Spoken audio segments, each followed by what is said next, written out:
Hi everyone, it's Jonah from Community and Connections. I'm going to quickly share with you a really exciting project that's been happening in the school makerspace.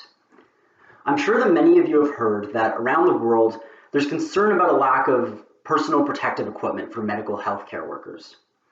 Over the break, I was on the phone with my uncle who works at Surrey Memorial Hospital, and he told me that many of his coworkers felt like they weren't using as much personal protective equipment as they would like to be, and particularly there was a shortage of medical face shields.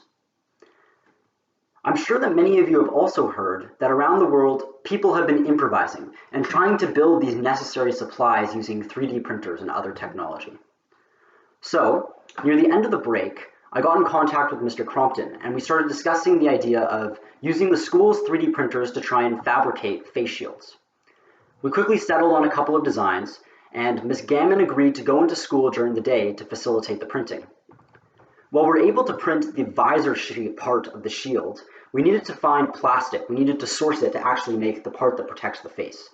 And at first that was really difficult because there weren't many places around that were distributing plastic in this time.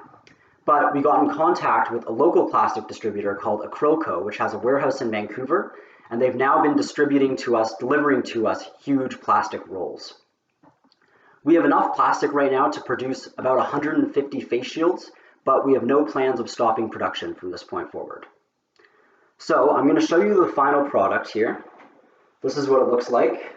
This part is the 3D printed part that Ms. Gammon's been printing at the school, and then this is just a plastic sheet.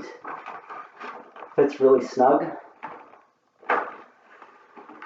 We were able to deliver our first 23 of them this weekend to my uncle in Surrey. And this first batch will be going to healthcare workers in the emergency and in intensive care units, people who would potentially be intubating possible COVID-19 patients.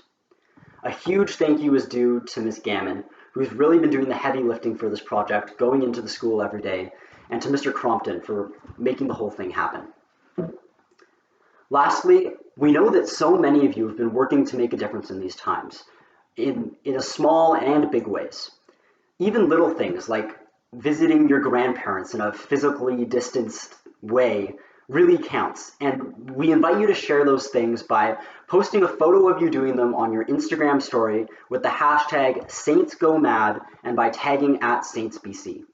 It really is amazing what we can do when the Saints community pulls together.